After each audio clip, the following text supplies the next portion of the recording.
Bem, pessoal, então, bom dia novamente a todos. Eu e o Diego vamos falar sobre o capítulo 3, a estratégia de capacidade, né? Um rápido conceito sobre capacidade, que define, né, numa operação, o nível de potencial da atividade, então, o nível máximo que uma atividade com valor agregado, durante um determinado período de tempo, pode alcançar sob condições normais. Então, nada muito diferente do que a gente vê na capacidade de uma caneca, por exemplo, né? Então, o máximo que ela pode comportar, quando a gente traz para a operação, o máximo de entrega que ela pode fazer dentro de um período de tempo com os recursos normais nela empregados. Então, esse capítulo tem cerca de 10 páginas ali no livro, e ele basicamente concentra as decisões, traz a estratégia de capacidade para 4 grandes decisões. Então, vamos retomando aqui. Eu tinha falado do conceito de capacidade. E aqui eu falava, né, que as principais decisões ligadas à estratégia de capacidade permeiam esses principais aspectos, né? Que são sempre relacionados. Claro que dependendo do tipo de operação, né, pode algum deles ficar de fora, não ter toda a relevância. Mas aí... Oculta aquela telinha ali só oculta essa embaixo ali. Boa. Isso. Deu. Fechou. Obrigado, professor. Então, a escala global da capacidade, na sequência a gente vai abrir um pouco para falar dentro desses aspectos, mais alguns tópicos, né, relevantes. Número e tamanho dos locais, a gente vai falar de locais, né, são as unidades produtivas, vamos assim chamar. A localização dessa ou destas e a alocação das atividades que estão em cada um desses locais. Então, eu busquei trazer aqui essas demonstrações mais visuais para, com base nelas, a gente estar podendo conversar um pouco, né? Então, primeiro, em relação à escala global,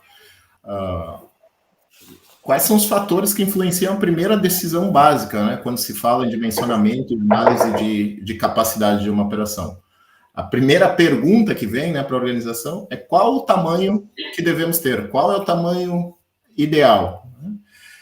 E aí, a gente, antes de falar de cada um deles, assim, basicamente, né, a gente vai olhar para o mercado, né, qual a demanda que esse mercado oferece, né, ou dispõe, e em relação aos aspectos mais internos da organização, né, quais os recursos necessários e o que facilita eu acessar esses recursos da maneira mais eficiente, mais barata possível. Então, dentro das operações, né, disponibilidade de capital, um fator determinante a ponto de que muitas vezes você tem uma grande demanda disponível e a necessidade, né, para você investir numa produção que supra essa demanda, a necessidade de capital para suprir é muito grande,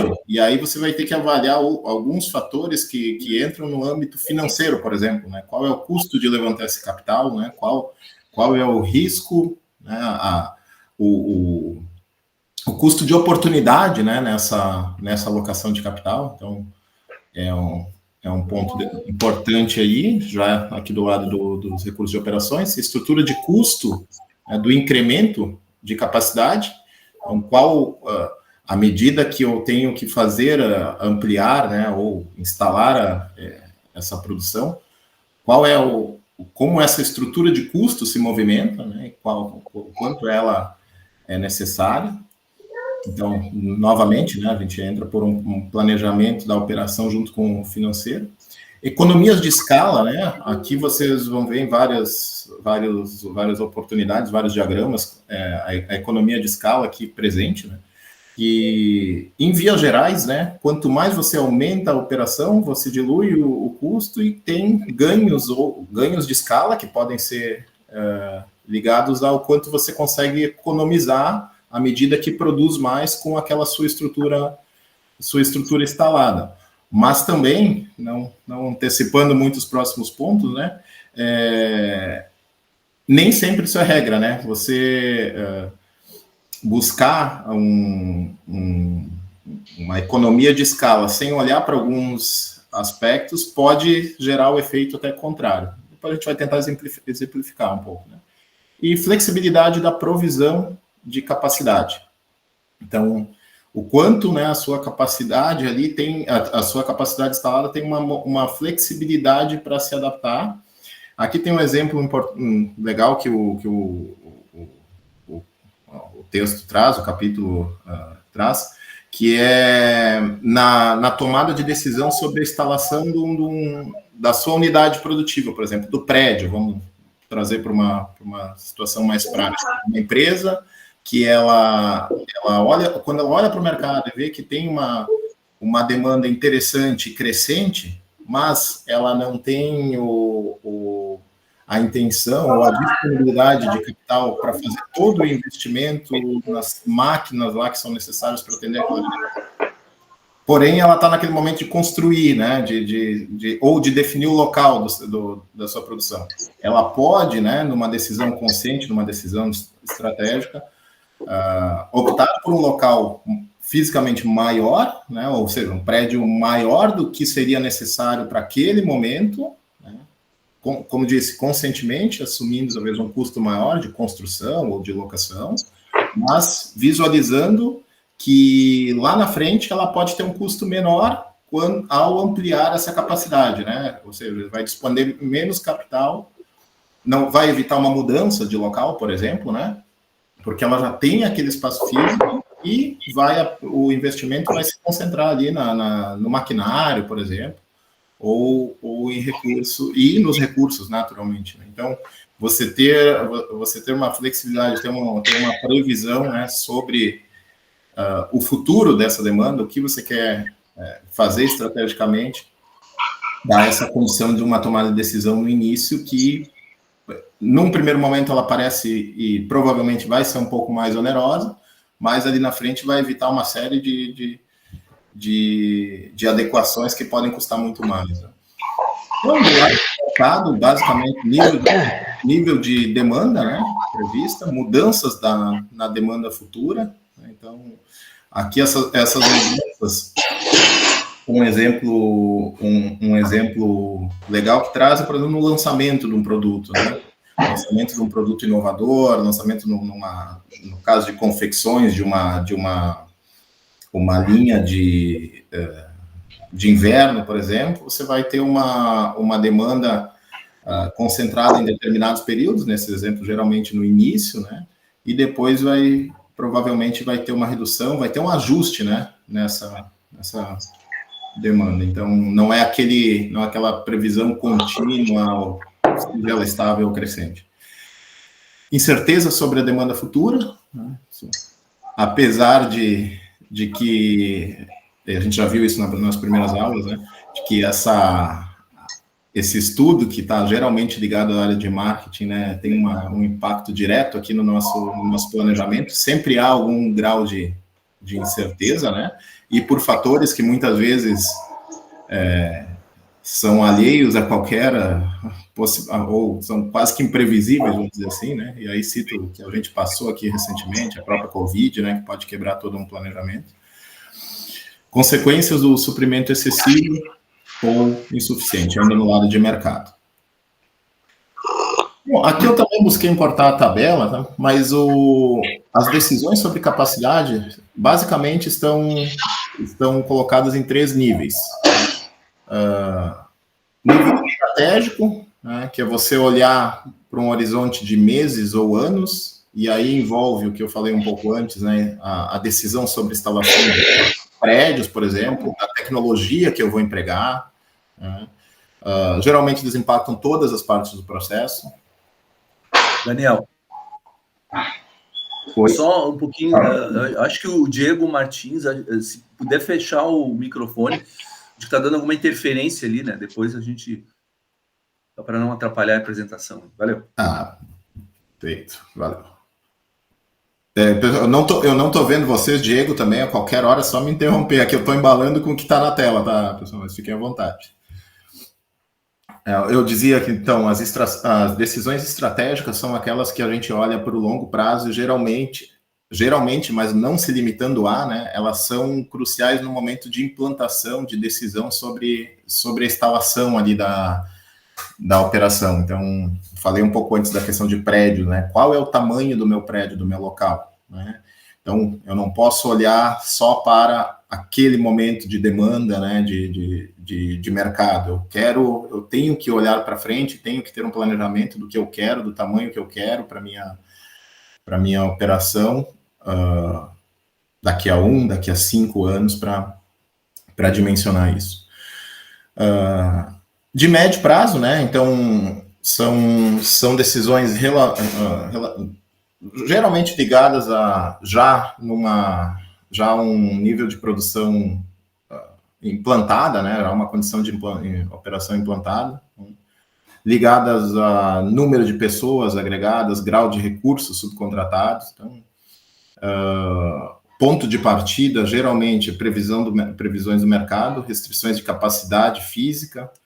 Então, na última tela ali, a gente tem algumas questões, né, que permeiam essas decisões.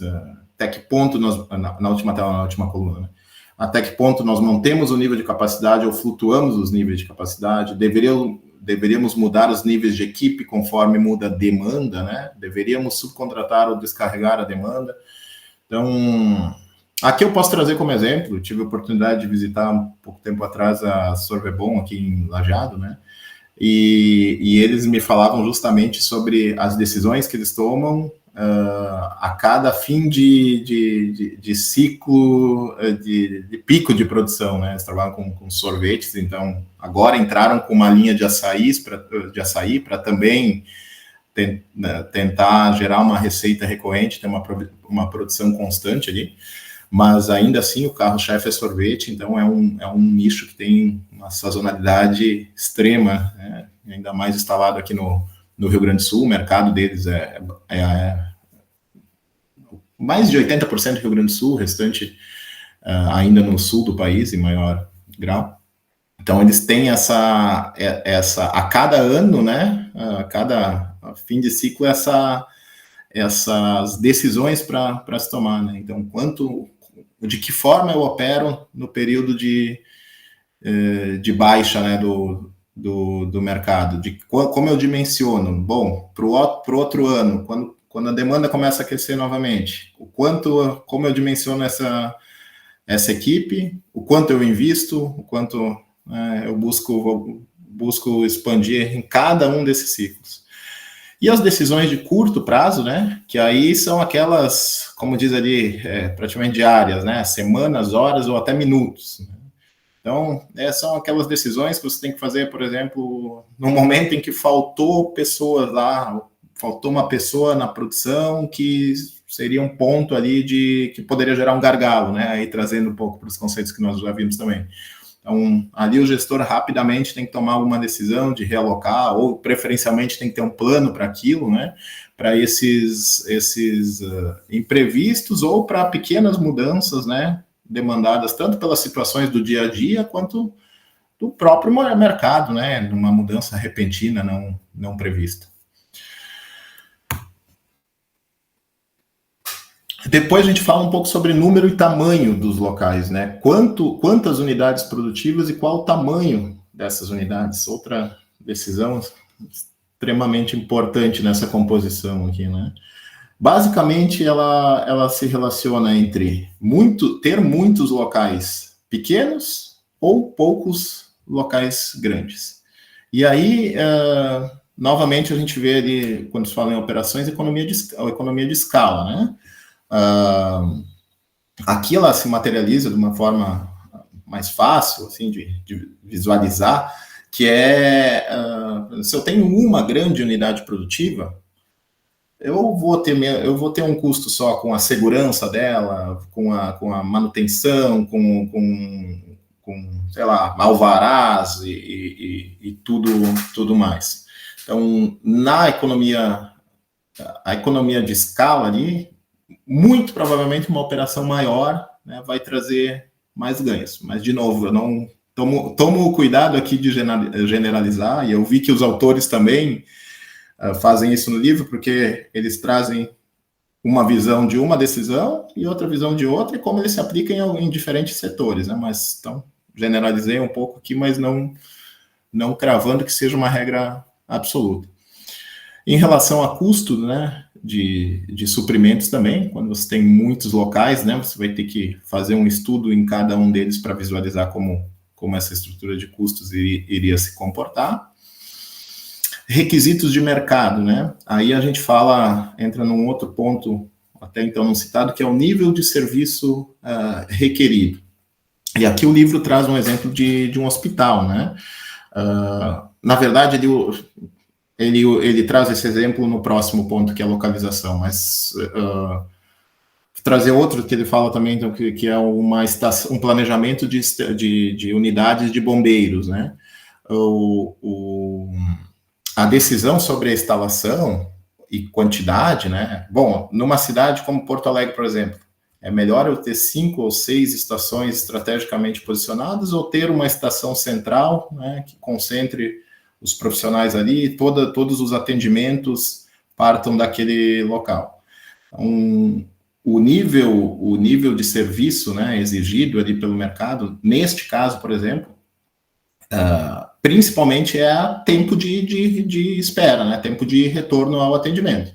Então, se você optar por um local maior, provavelmente, se esse atendimento ocorrer do outro lado da cidade, nós vamos ter um problema em relação a essa aqui eu não vou falar nem de satisfação, né? Uma necessidade de atendimento. Então, o quanto o nível que esperado ou requerido desse serviço influencia nessa decisão. Basicamente, eu preciso, qual é o meu ganho em estar próximo do meu cliente?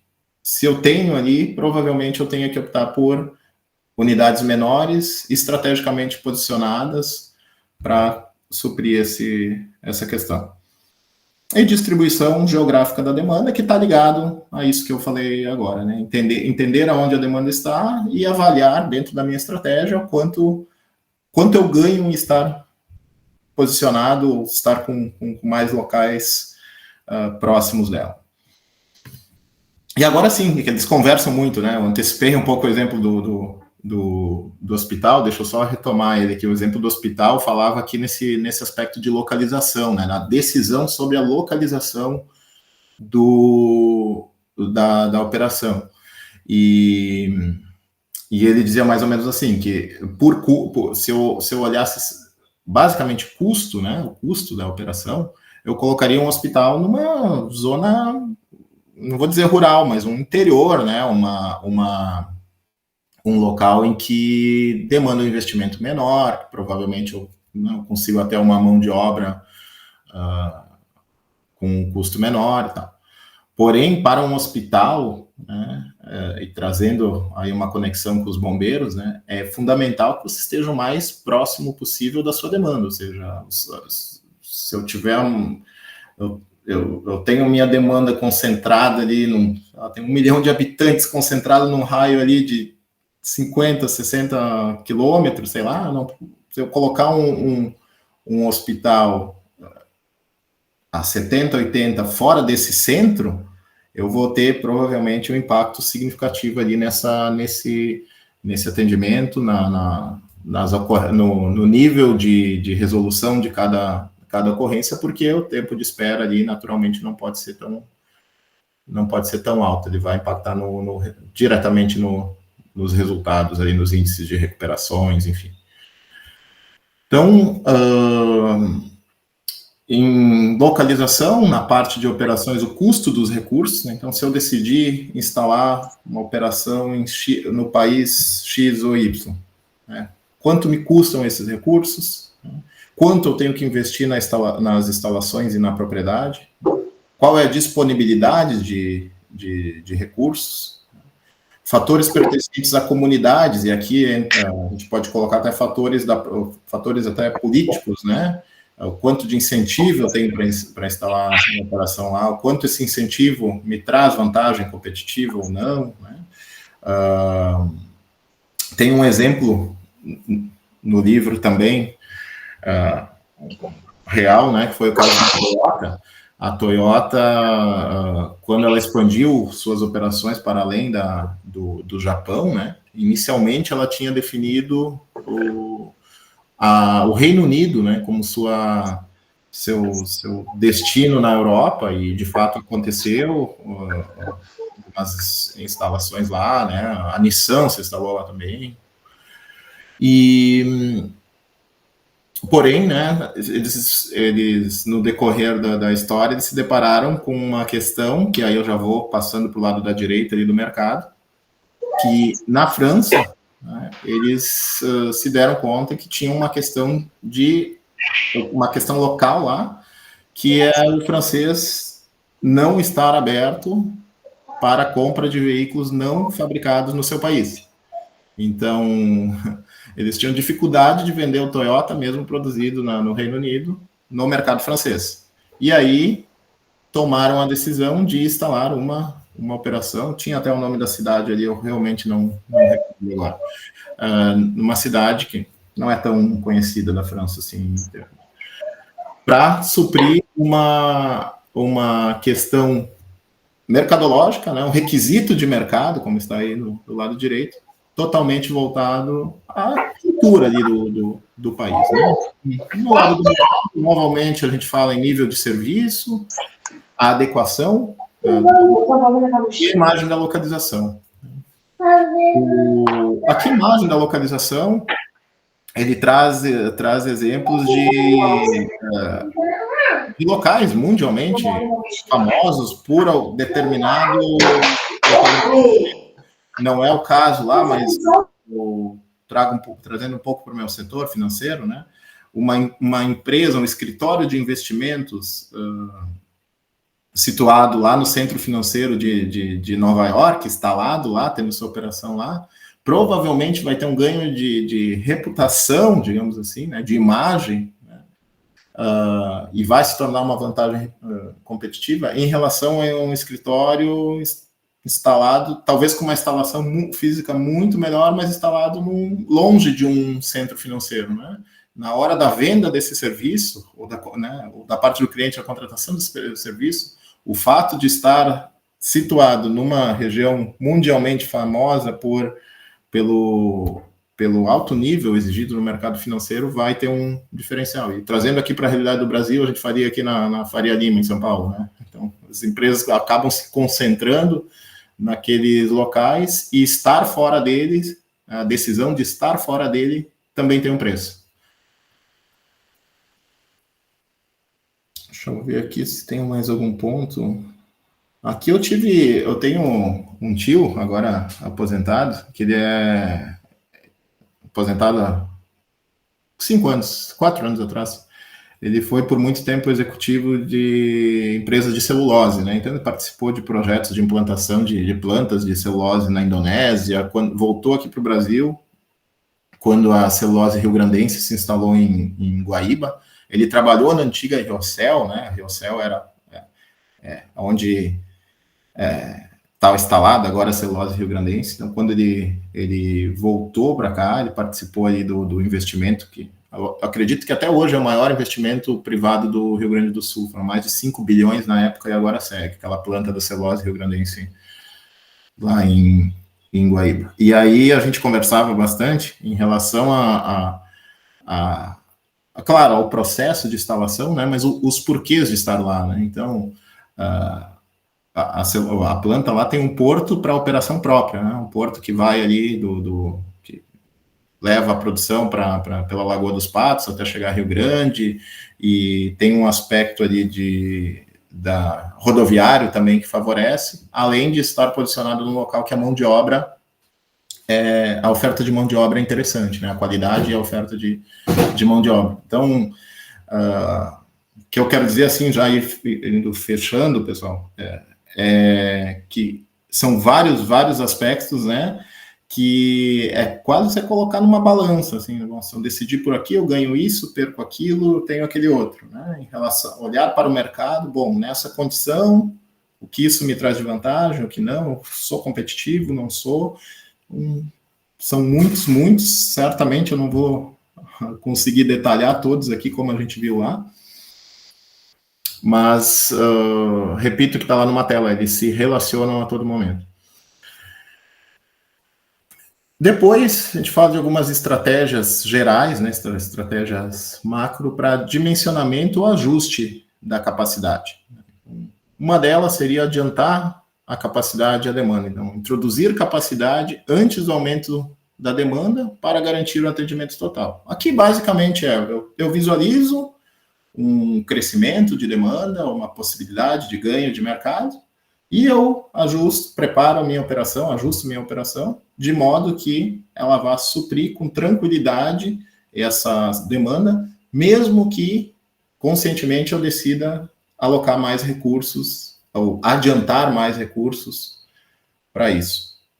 E a outra é atrasar a capacidade em relação à demanda, que é basicamente o contrário, né? Aumentar a capacidade somente após a demanda já estar presente. Eu vejo essa demanda aumentando, isso se evidencia, né, além de análise de mercado, pelo aumento dos pedidos ali da empresa, e à medida que isso vai acontecendo, é que eu vou também investindo, se assim eu quero, né, para atender essa demanda já criada. E uma outra estratégia, aqui ela não, dificilmente, né, também não vou dizer não, cravar ou não, mas dificilmente se aplica a serviços, que é suavizar com estoques. Então, usar estoques acumulados para atender a demanda em períodos de subcapacidade. Então, trabalhar com estoque para dimensionar ali os picos ou ausência de demanda. Quando eu falo que não se aplica muito serviço, e o livro também traz isso como exemplo, não vale para um hotel, por exemplo, né? Se eu tiver 500 quartos lá, 500 leitos disponíveis, e eles não forem reservados em determinado período, eu não posso usar aquele estoque entre aspas, não utilizado para fazer um equilíbrio num período em que, por exemplo, talvez tenha um congresso na cidade e essa demanda seja por 1.500 leitos, por questões óbvias. E aqui, né, as vantagens da capacidade bem dimensionada, acho que falado tudo isso já começa a ficar já fica claro, mas o atendimento ou demanda, que basicamente é o centro da tomada de decisão, eficiência operacional, né, acho que a operação, o gestor de operações é um grande desafio, né, o que ele deve respirar e perseguir é a eficiência operacional, então fazer mais com menos. E a flexibilidade competitiva, a capacidade de ajustar rapidamente a produção, resposta a mudanças no mercado, na demanda, é crucial para a competitividade. E aqui, para o Diego traz um exemplo real e bem bacana do dia a dia dele para... Obrigado, Daniel. Bom, o objetivo mesmo era trazer uma aplicação prática que pudesse trazer todos os conceitos que se trabalha, né, essa questão de estratégia de capacidade. E aí eu quis trazer algo, talvez, mais micro, né, mas que pudesse traduzir os conceitos básicos e aí entender como é que se amplia isso, né? Então, um primeiro ponto que eu vejo é que uma empresa que busca expansão e que busca aplicar essa estratégia da capacidade, ela tem que ter uma cultura predisposta para isso, né? Uma cultura talvez um pouco enraizada, isso é uma percepção minha, né? O professor pode me corrigir. E eu vivo hoje dentro de dois universos corporativos que está muito relacionado com isso. Então, eu sou da área de segurança e trabalho hoje numa empresa de varejo, que é o McDonald's. Então, são dois universos de empresa que têm na sua essência essa ampliação de capacidade, redução de capacidade, conforme a sua demanda. E aí eu trouxe aqui um exemplo que traduz muito bem como é que é a estratégia do McDonald's, desde lá da operação do restaurante, até mesmo quando se fala de tomada de decisão para a abertura de um novo restaurante, um novo ponto de venda numa determinada localidade e a sua própria expansão. Então, ou seja, a gente trabalha lá dentro com um sistema que nós chamamos de charts, onde nesse sistema a gente predita, né, as demandas que vão ter de clientes e de produtos que serão vendidos no restaurante, pelo número de GCs, pelo tipo de produto, pelo histórico que aquele restaurante ele tem, né? E quando se fala da abertura de um novo restaurante, ele também utiliza dados históricos da região ou do perfil de cliente, perfil financeiro, perfil cultural, todas essas questões, e aí se faz um planejamento de quanto cada produto é necessário estar disponível para operação para que ela possa fazer o hambúrguer, tá? Então, a gente passou por um processo de transformação, ou seja, a partir de 2015, houve uma mudança de um antigo sistema de produção para um sistema novo chamado Made for You, que é um sistema de produção in loco, ou seja, ele prevê ali, ele não faz o produto antes de vender, ele faz o produto na hora de vender. Então, ou seja, você recebe o seu lanche pronto, ele foi feito naquele exato momento. O que está disponível para os funcionários executarem é que é feito esse planejamento. A quantidade de tomate, a quantidade de queijo, a quantidade de hambúrguer, de carne, tudo isso ele é feito através dessa tabela de charts, pelo tempo de vida do produto e pela quantidade de clientes que possam vir a comprar aquele produto. Então, um exemplo, se a gente tem um número X de hambúrgueres que vai tomate, e aí nós vendemos naquele momento 120 hambúrgueres daquele lá, e dentro de cada hambúrguer vai 2 tomates, há uma previsão de ter pelo menos 240 tomates naquela hora disponível. Então, ou seja, é um pouco complexo traduzir esses números para vocês, mas essa tabela, ela predita a quantidade de produto que tem que ter disponível para a produção, para que eles possam fazer o hambúrguer. Isso para quê? Para poder equalizar o estoque, não haver ali uma disponibilidade excessiva, correndo uma perda daquele produto por estragar ou pela perda de qualidade, e faz com que a qualidade do produto, a satisfação do cliente pela qualidade do produto, a velocidade e o controle de estoque seja mais otimizado. Então, eu vejo que esse tipo de comportamento, ele está muito atrelado aos conceitos da estratégia de capacidade. E aí, quando a gente olha a tomada de decisão para uma ampliação de um segmento, aí eu trago aqui um próprio exemplo do próprio McDonald's, quando se fala da expansão de quiosques de centros de sobremesa, que é aqueles quiosques de sorvete, que na verdade a gente chama de sobremesa, né? Então eu tenho um exemplo negativo, né? Obviamente, que a partir de 2017, o McDonald's decidiu expandir a quantidade de quiosques, centro de sobremesa no país. Então havia uma média de 350 pontos de venda e se planejou uma meta de expansão de 1.000 pontos de venda, mas houve uma falha na avaliação da estratégia de capacidade, principalmente com relação à quantidade de demanda. Então, ou seja, se houve um cálculo de expansão, mas se atrelou a demanda dos quiosques aos locais onde eles seriam atendidos. Então, o que aconteceu? Houve um contrato com empresas como Atacadão, empresas como Marco Atacado, na abertura desses novos supermercados, desses mercados, toda abertura de um Atacadão, toda abertura de um Marco Atacado, estaria vinculado um quiosque do McDonald's. Por quê? Porque se houve se atrelou a abertura do quiosque à expectativa de crescimento de clientes do mercado.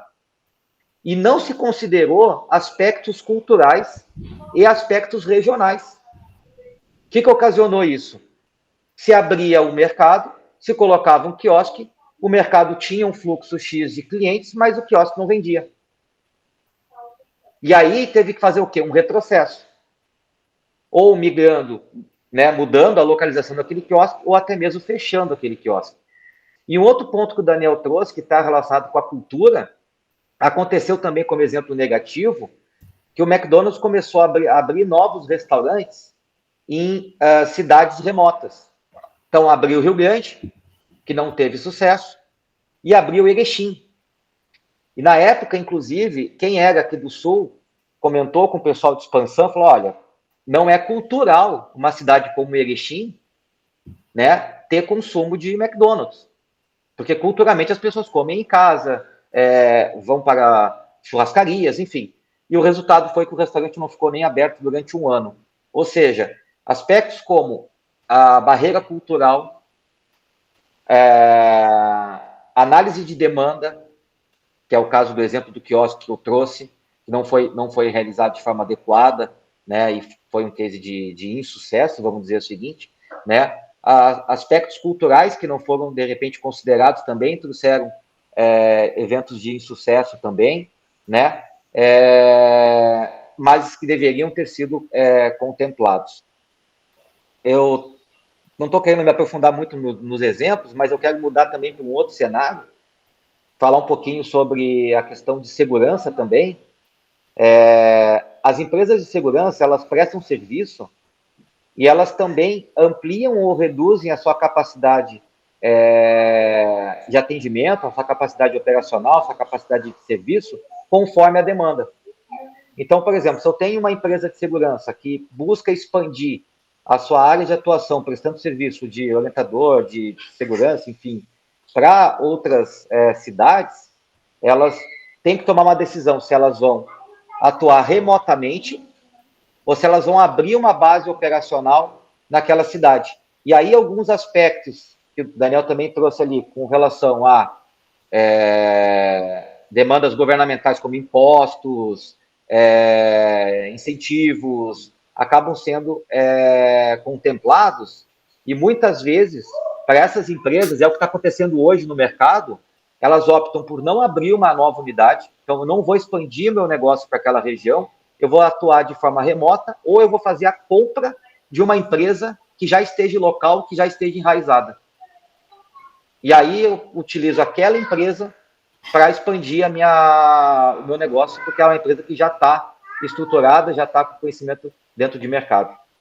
Então é isso. Bom, professor, eu não sei se eu consegui traduzir bem, até agradeço o Daniel, agradeço aos colegas. Bom, Diego, eu sei que tem que sair agora. De qualquer forma, assim, eu acho que dá para a gente ainda investir mais uns 30 minutos na próxima aula em cima desse teu exemplo. Eu gosto sempre quando traz exemplos, e eu acho que esse é o objetivo, assim, né? A gente poder tentar vincular teoria com a prática, né? O que está acontecendo hoje nas empresas. Tu trouxe um caso atual, e isso acho que vale a pena a gente explorar, né? Eu quero ampliar essa discussão, e aí tem que aproveitar o teu conhecimento, entende? Tu que sabe do McDonald's, tu que sabe. Então, para a gente não mutilar o debate agora, né, sem a tua presença, transferimos esse debate sobre o McDonald's, então, para a próxima aula, pelo menos uns 30 minutos, vai tirar um pouquinho do nosso tempo ali, mas não tem problema. Sim, eu posso trazer até um pouco mais de elemento que fala sobre essa estratégia de expansão, eu acho que é importante. Isso. Uhum. Exatamente. Tá. E aí a gente retoma o assunto, né? A gente vai estar mais na área da tecnologia, mas não tem problema, vocês vão ver que tem uma comunicação ali que vai ser útil a gente fazer com esse exemplo. Tá? Perfeito. Obrigado, professor. Obrigado, colegas. Valeu, Diego. Um abraço. Muito bom, pessoal. Vamos... Bom, Daniel, ficou só tu de respondente. Então, vamos lá. Mas aquilo que não tem problema, tá? A gente não é peremptório nesse processo aqui, tá? Então, assim, ó... Não, é que sabe o que é, professor? Não, e como a gente acaba não conseguindo fechar muitos horários para falar o extra, assim, né?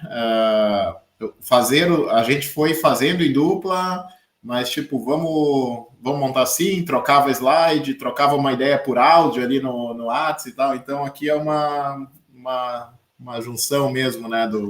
Certo. Da teoria que a gente viu no livro com a prática. Certo. Mas vamos lá, eu só não vou saber responder muito sobre pro McDonald's. Não, claro, não. Aí esse fica para semana que vem. Isso. Aí, se ficar algum questionamento, ou mesmo qualquer outro tema que tu entenda assim, que mereça uma reflexão maior, né? Aí a gente retorna na próxima aula. A gente vai tratar desses assuntos, eles estão interligados, mas isso não impede de a gente aprofundar alguma questão e passar para a próxima aula, tá? Fica à vontade quanto a isso. Bom, pessoal, agora o próximo passo, dentro daquilo que a gente programou, seria o Diego Strasburger e a Mariana nos ajudarem aqui nos debates. Eu vou fazer uma mediação, né? E, na medida do possível, o Daniel vai respondendo, mas, enfim, vocês podem dar a contribuição de vocês, a visão de vocês, como vocês se sentirem à vontade aí para fazer, né? A ideia agora é a gente começar a discutir essas questões e tirar dúvidas e tudo mais, tá? Então, vamos lá. Eu não sei como é que vocês pretendem fazer. Eu acho que eu dei pelo menos uma pergunta para cada, ou 2 perguntas, enfim. Depois vocês...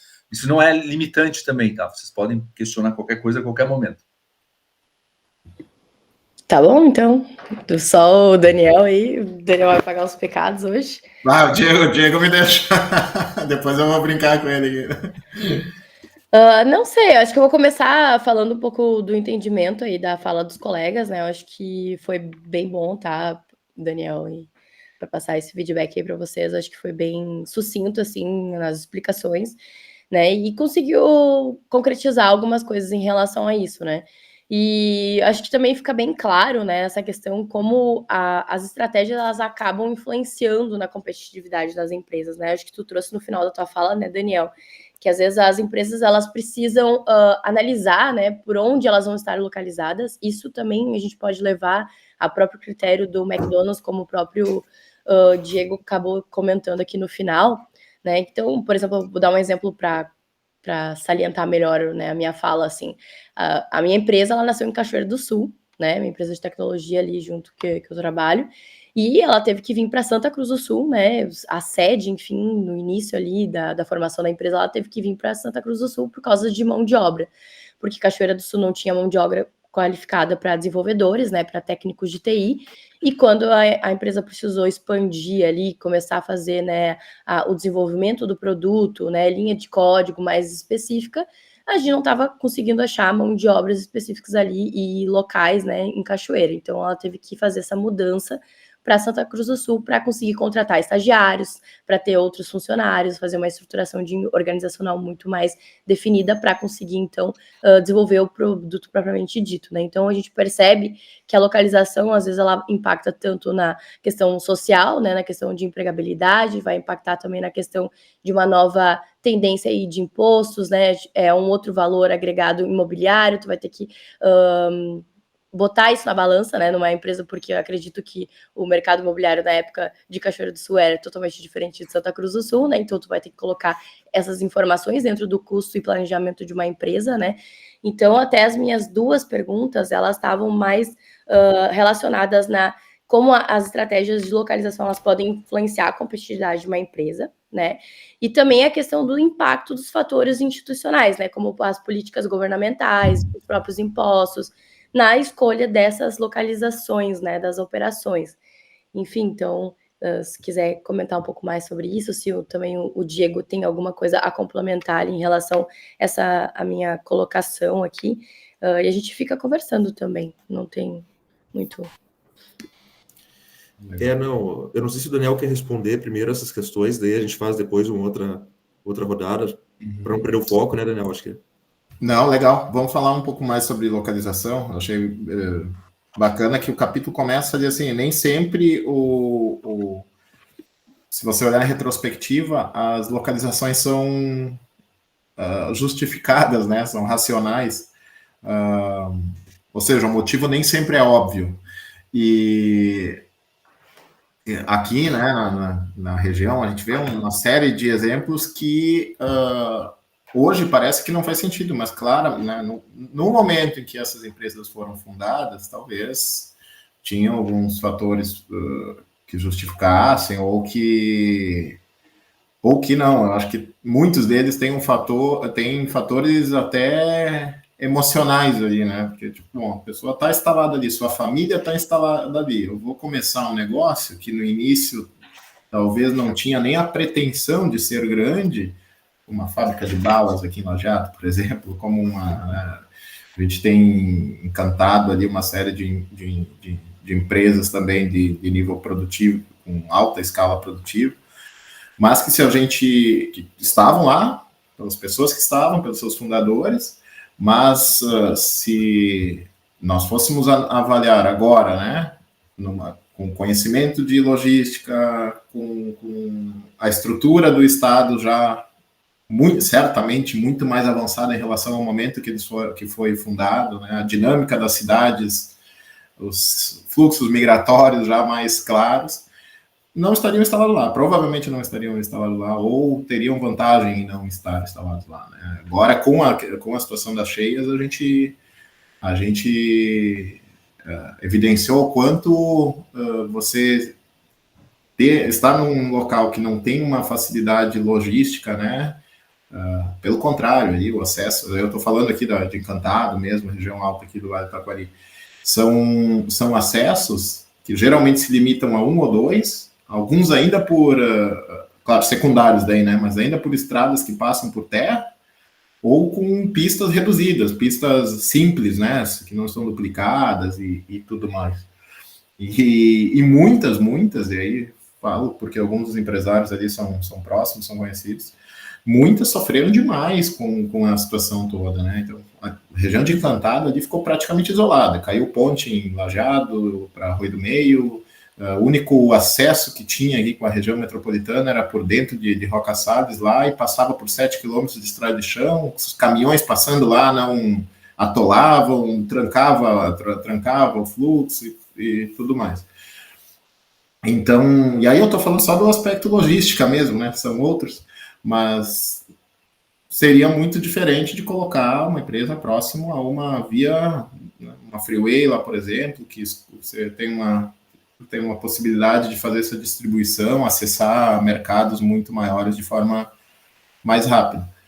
Mas, de novo, assim, são sempre pontos que são decisões que a gente não pode generalizar, porque talvez o mercado esteja concentrado num local que não se faça tão necessário isso. Mas o ponto é que muito das localizações acabam acontecendo. Eu tenho um outro exemplo próximo, né, do amigo que tem uma gráfica em Roca Salles. Depois de tudo que aconteceu aí com a região, tá, eles não foram atingidos diretamente, mas 3 ou 4 municípios procuraram eles para oferecer terrenos em regiões altas, com acesso fácil a rodovias e tal. E o pai dele, que hoje nem atua mais, que é fundador e tal, ele disse, não, deixa eu ver bem quanto a gente perdeu aqui, porque para abandonar Roca Salles tem que ser algo muito, muito... Então, assim, tem um apego com a cidade, um apego sentimental. Bom, tá, mas eu vou tirar uma empresa daqui, vou colocar a 200 quilômetros daqui, eu não vou estar mais próximo, eu não vou estar... Por mais que talvez tenham... Se abrir uma condição muito favorável para eles tomarem uma decisão estratégica dessas, o apego ali tem sido muito mais forte. Até a última vez que eu conversei com ele, pelo menos. Né? Então, nem sempre é óbvio, nem sempre é racional, como talvez deveria numa busca pela máxima eficiência, né? pela máxima vantagem competitiva. E até contribuindo, Daniel, com essa situação aí, claro, e puxando o link àquela a minha apresentação de ontem, né, que nós falamos ali sobre aquele artigo da indústria 4.0, aí já, claro, já vai em paralelo ao que tu falou, né, no sentido de que isso afeta realmente, por exemplo, a indústria 4.0, ela já exige aí aquela situação de algumas tecnologias, enfim, né, por exemplo, 2 pontos que nós falamos ontem, né, estabilidade da internet, por exemplo, uma internet forte, e a questão da estabilidade energética, né? Por exemplo, essa situação teria que trabalhar com a crise energética. Eu acho que linka um pouco o que o Mariano falou também, da dependência da estrutura externa, vamos dizer, né? Que o governo ou outros parceiros, outras indústrias viabilizam, né?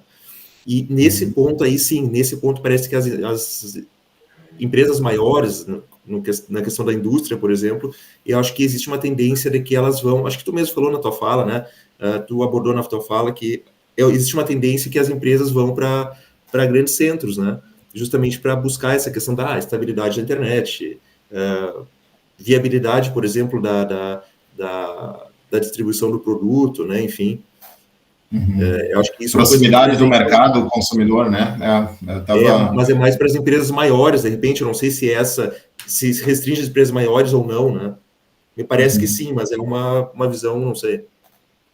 Eu acho que a proximidade da demanda, né? A gente não falou, também é um fator que movimenta bastante. Então, bom, eu estou com a minha produção instalada aqui no Rio Grande do Sul, mas 90% da minha demanda, do meu mercado consumidor, está no Paraná, por exemplo. Até que ponto começa a fazer, faz sentido, né? Mas, de novo, né, eu tenho que ver a condição de uma mão de obra no Paraná, tenho que ver a condição fiscal, a condição... Então, eu acredito, apesar de ter muitos que vão para esse lado emocional, eu acredito que, pelo nível de competitividade que todos os setores exigem hoje, tem um racional por trás de algum ponto que, para nós, talvez, leigos, vamos lá, mercado de chocolate, por exemplo. Por que eu estou no Rio Grande do Sul se meu maior mercado é no Paraná, hipoteticamente falando? Não, porque aqui tem mão de obra, porque aqui tem, sei lá, tem uma condição fiscal melhor, porque aqui tem uma condição tal. Eu acredito que na maioria, né, das empresas se tenham porquê, porque senão, em algum momento, isso vai te dificultar vai tirar a competitividade a ponto de limitar teu resultado mesmo. Tem um outro exemplo ali, a Mari falou em tecnologia, e eu acho que a questão de internet, de acesso, de estabilidade, vem cada vez com mais força, ainda mais agora, né, que mesmo não sendo de tecnologia, toda empresa depende de conexão, de internet, né? Mas no livro fala estou mudando um pouco, mas não, lembrei porque a tecnologia, tá? Fala do caso da IBM. A IBM instalou a primeira máquina de escrever em Austin, no Texas, e com a evolução que a gente viu da tecnologia aí, eles acabaram adaptando ali, né, a produção, que inicialmente era de máquina de escrever para os mainframes, né, depois para...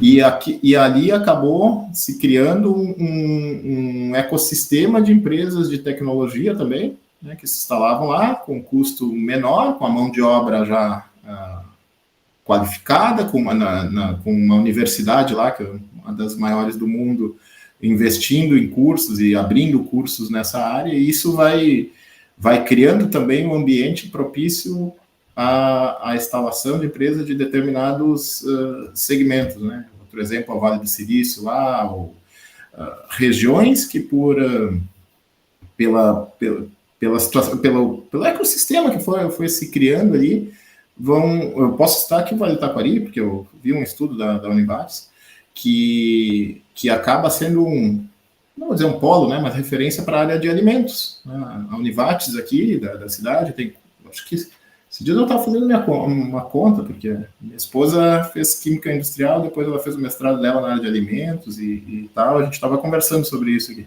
Eu acho que são os 3 cursos de graduação, tipo engenharia de alimentos, química industrial, engenharia química, depois tem um técnico em alimentos, tem enfim, tem acho que mais algum curso específico, daí não de graduação, mas na parte láctea ali e tal. Então, muitas empresas acabam ouvindo ou buscando, né, algo aqui, porque se tem aquela visão que, né, realmente existe de expertise, de experiência na mão de obra, qualificação da mão de obra voltada para um setor. Então... E como é importante isso, né? Essa situação do casamento, vamos dizer assim, entre políticas públicas, que no sentido de, qual o nosso projeto de região? Nós queremos o nosso ponto forte, de repente, a área agrícola, né? Então nós vamos direcionar esse investimentos, o incentivo para esse lado. E aí uma conversa também com, por exemplo, instituições como a questão da Unisc, né, que é a maior inserção na questão na questão ambiental, acho que foi o professor na outra aula, não lembro, e nessa situação, então tem que ter um alinhamento, né, com a política pública também, porque me parece que isso proporciona, assim, aquelas questões de praças industriais ou algumas questões temáticas, né, é muito importante o meio também, né. Teve alguns anos atrás, e aí acho que o professor pode nos ajudar nessa questão, aquela fuga, vamos dizer assim, das indústrias do decalçado ali da região de Novo Hamburgo, né, que muitas foram ali para a Bahia por conta de uma... Ali me pareceu que foi uma questão de incentivo fiscal, né? Eu não fui muito atrás, assim, mas me parece que foi isso. E imagina só, elas saíram aqui do Rio Grande do Sul e foram para o Nordeste, foram para a Bahia, né? Não sei exatamente aonde ali, mas foi uma mudança muito também grande. Né? Pois é. Custo de mão de obra também. Imagina a mudança que eles fizeram, né? Aqui do Sul lá para o Nordeste. Então é uma situação que realmente deve ter compensado bastante, né? Sim. Não sou, como a Mariana que iniciou o debate ali, Mariana, assim, acima do que tu estava tentando ver respondido, é isso aí mesmo, ou tu ainda queria complementar com alguma coisa? Sim, não, acho que todo mundo colaborou um pouco ali na fala, né? Era algo que eu já estava pensando também sobre isso, acho que ficou muito claro ali com as explicações também. Então, realmente, ali é isso, assim, de relação às minhas duas perguntas, meus questionamentos, assim. E até é bem interessante, né? Porque falando mais da área de tecnologia, que é onde eu meio que eu estou inserida, né? Por exemplo, o polo, né? O polo de tecnologia conhecido aqui no Brasil é Santa Catarina, né? Florianópolis ali, então é o nosso Vale do Silício, digamos assim, né? Nos últimos anos. Então, a grande maioria das empresas de tecnologia, elas se instalaram lá por incentivos fiscais, né? Inclusive. E eu lembro mais ou menos umas conversas de uns 4 anos atrás, a gente brincava internamente, nós vamos passar toda a empresa para lá, né? E muitas pessoas ali, como a gente era, né, uma equipe muito jovem, tipo, todo mundo vai se mudar, não tem problema nenhum, né? Então, a gente comentava, assim, com isso. Agora já não é mais tanto, né? Até porque veio a pandemia, mudou algumas organizações, mudou algumas estratégias, né? Porque agora está muito mais digitalizado, né? Agora as coisas a gente consegue fazer muito mais remota, né? Tanto que existiu depois logo um problema de mão de obra no mercado de desenvolvedores, de técnicos de TI. Não sei se vocês já ouviram falar dessa bolha aí de técnicos de TI, porque muitas empresas de fora, né, começaram a contratar os nossos profissionais e pagando em dólar, né, gente? Então, como é que as empresas internas aqui vão competir com empresas externas, né? Tanto que, por exemplo, se eles pagavam um salário de $2.000, põe na nossa conversão aqui, o cara estava ganhando de 10 a 15 mil. Né, e era uma qualificação júnior, digamos assim, né, um desenvolvedor júnior. Então não teria como a gente fazer uma contraproposta na época, né? Eu lembro que a gente perdeu uns 2, 3 desenvolvedores só por causa disso, né? Então agora também já está um pouco mais diferente esse mercado, mas foi um momento onde que as empresas de tecnologia tiveram que fomentar a cultura, fomentar outras, né, a questão física, liberar também a questão dos espaços remotos, trabalho remoto, para ter essa competição, digamos assim, de uma forma mais saudável, digamos, né? Então tem esses exemplos assim mais perto que eu posso trazer para finalizar toda essa questão, né? Muito bem. Diego, tu tem perguntas específicas tuas ou tu também já viu respondido o que tu tinha de dúvidas? Eu gostaria de avançar em mais algum ponto. Não, eu penso que está muito bem respondida essa questão, mas até eu gostaria de explorar um pouco mais a discussão que o Daniel falou. Ele deu até o exemplo dos bombeiros ali, né, no sentido de que como que poderia ser explorada essa situação de, poxa, colocamos uma unidade central ou várias, né, pulverizadas, assim, como que nós poderíamos explorar isso aí numa situação de mercado, né? Porque realmente isso é uma coisa que me chamou a atenção. Eu fiquei pensando na questão dos bombeiros, né? Claro que é uma questão de serviço público, né? Não seria... Mas achei bem interessante explorar um pouco mais, né? Não sei se tu... Legal. Eu também, enquanto eu lia, eu ficava pensando, né? Porque como não é, o que acaba não sendo dia a dia, a gente olha, mas não tem aquele aprofundamento, né? E aí, o dos bombeiros ali ele traz exatamente assim o quanto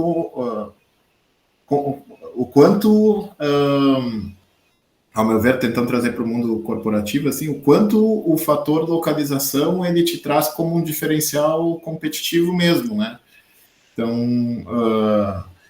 o quanto estar perto, eu até vejo que tem está tendo uma diminuição na relevância disso para alguns setores. A Mari citou agora a tecnologia, é fato, assim, né? Eu não preciso mais estar necessariamente instalado num polo de tecnologia para atrair profissionais, embora tenha alguma vantagem também. Mas nesses serviços em específico, né?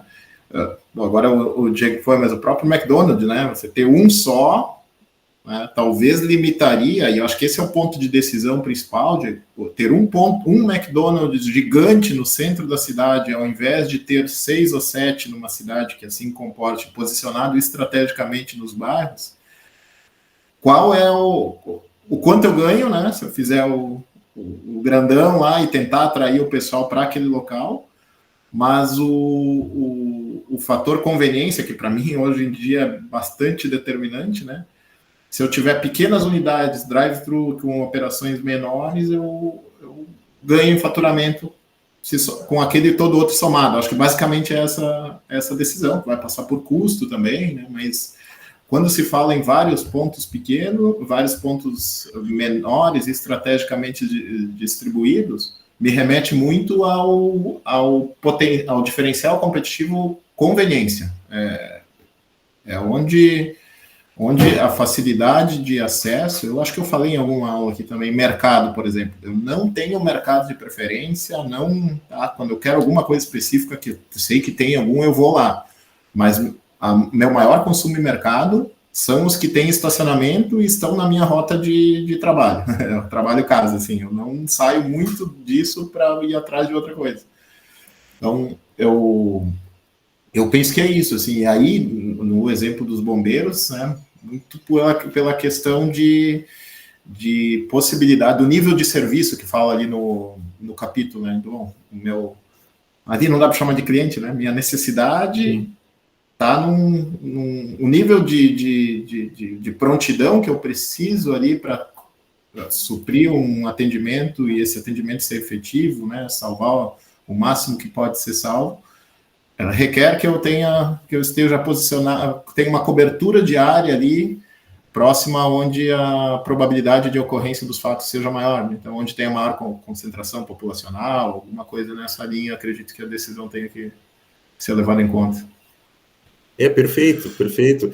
Só para fechar, professor, então, assim, acho que contemplou bastante, mas só para fechar, o exemplo também de um serviço que agora me ocorreu, enquanto o Daniel falava, das UPPs, né, no Rio. Eu acho que essa lógica também, eles, pelo menos lá no início, né, era... no final, acabou não se confirmando, né, como originalmente planejado, mas no início era assim, olha, vamos descentralizar e colocar o pessoal... as delegacias, enfim, o serviço de segurança nas favelas, enfim, nas comunidades, para que elas pudessem ser inseridas primeiro, se sentir elas, olha, nós estamos aqui não para agredir vocês, e sim para prestar segurança, enfim. Me parece que essa era a lógica também, né, do serviço público e dessa descentralização, né. Então, eu acho que é isso mesmo. Tá? Muito bem explicado. Alguém quer colocar mais algum comentário, alguma questão, ou trazer um outro exemplo? Eu acredito que não, professor, tranquilo. Tá. Não, tudo bem. Eu vou fazer alguns comentários agora, tá? Até o nosso intervalo, que é 9h30, então temos aí uns 12 minutos, mas vocês podem entrar em qualquer momento também, tá, pessoal? Porque a gente vai... diz que a gente vai conversando, vão aparecendo os insights, as lembranças, né, as referências, e a gente acaba...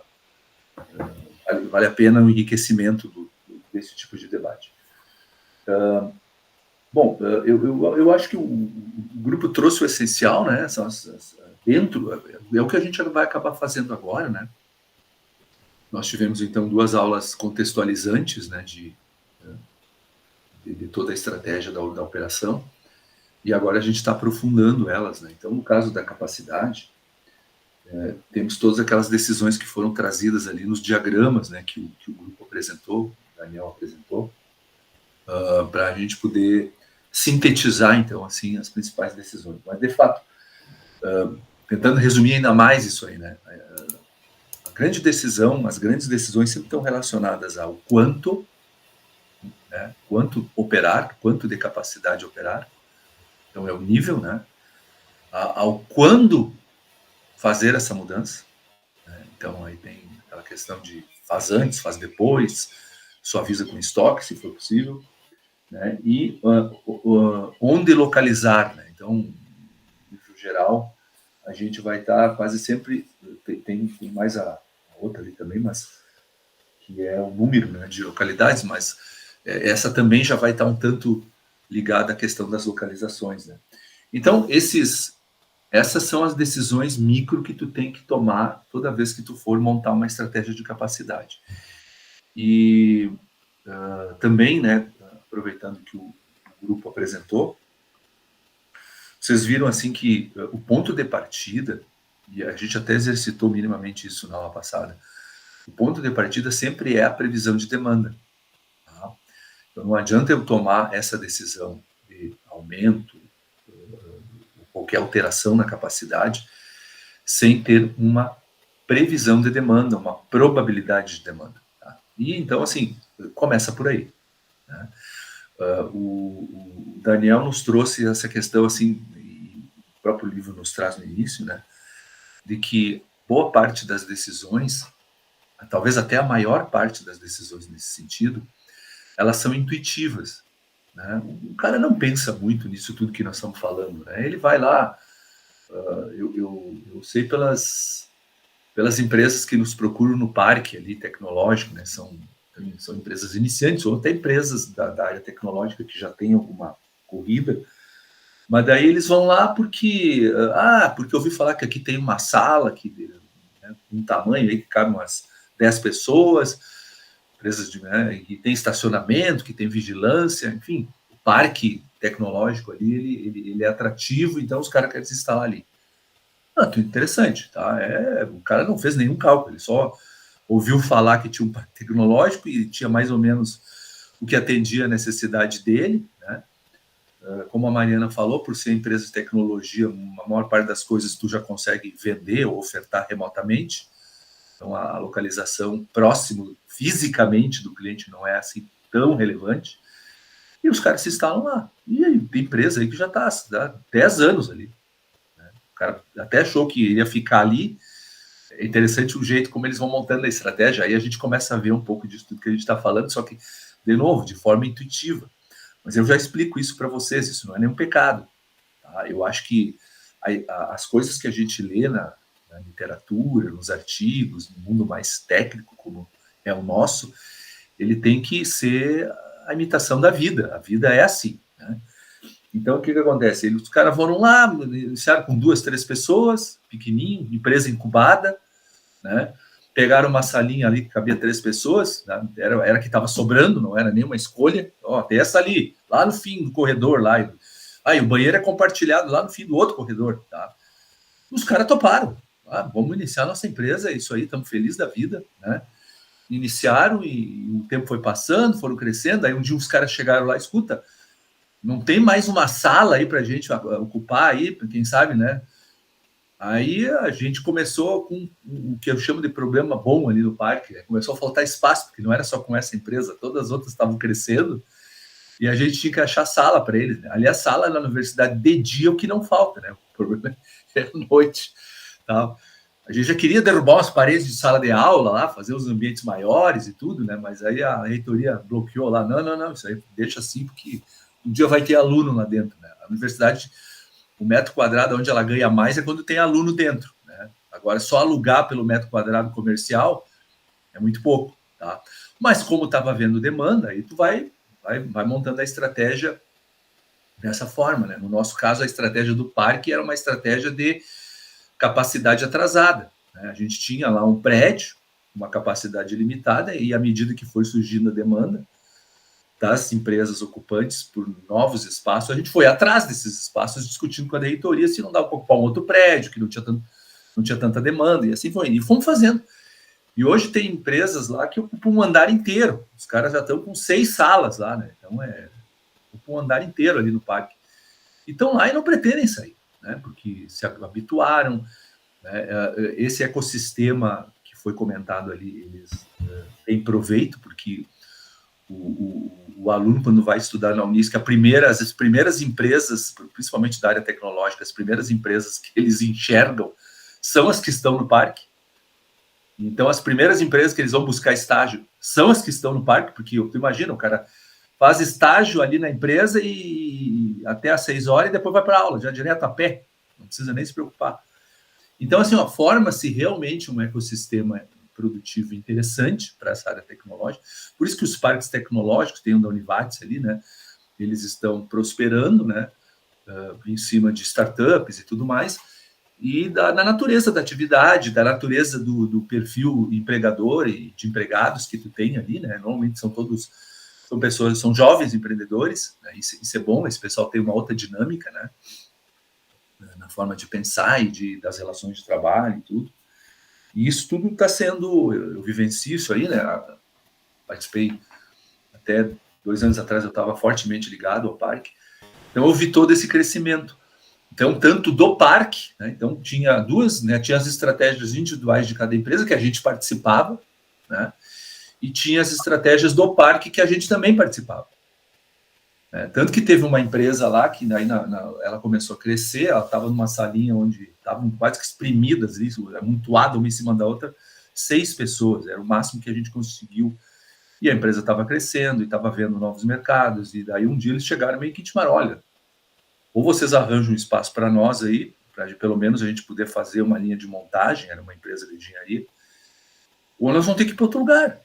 Tá? E nós temos aqui, tem mais 4 vagas abertas, nós vamos para profissionais já como empregados mesmo, né? Então, aí a gente foi à luta.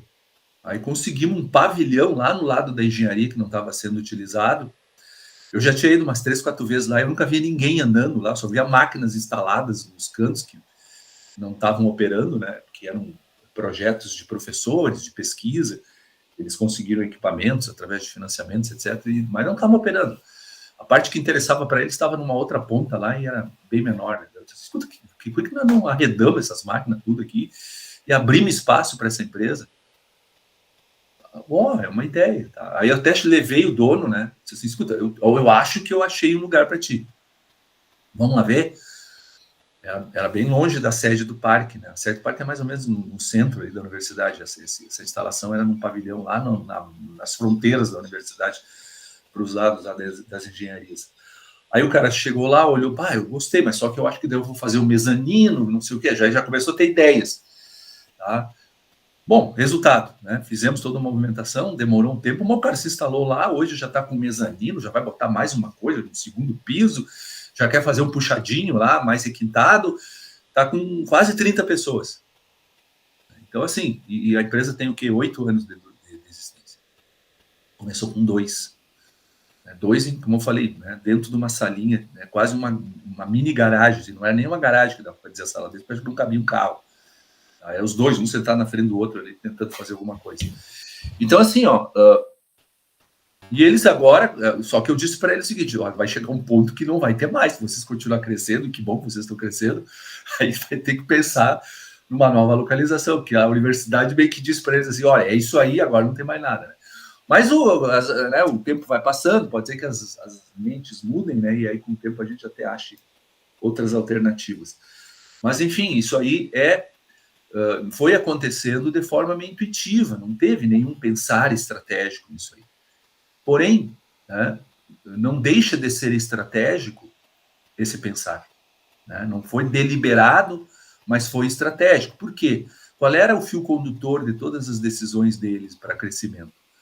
Cara, eu quero estar dentro da universidade, por quê? Porque eu tenho mão de obra, eu tenho estagiário, eu tenho networking, porque as empresas interagem entre si, eu tenho uma série de serviços aqui, estacionamento, vigilância, iluminação, internet, enfim, uma série de outros serviços já favoráveis e consagrados já, né? Com confiabilidade, que de repente tu vai para um outro lugar, tu não vai ter, né? Então, assim, esse pensamento estratégico foi o fio condutor de todas essas decisões. Tudo que eles iam tomando era, nós não queremos sair daqui. Nós vamos fazer de tudo para não sair daqui, nem que tem que bater na sala do reitor lá. E literalmente isso aconteceu. Nós fomos várias e várias reuniões falar com o reitor e dizer, reitor, os caras vão embora, né?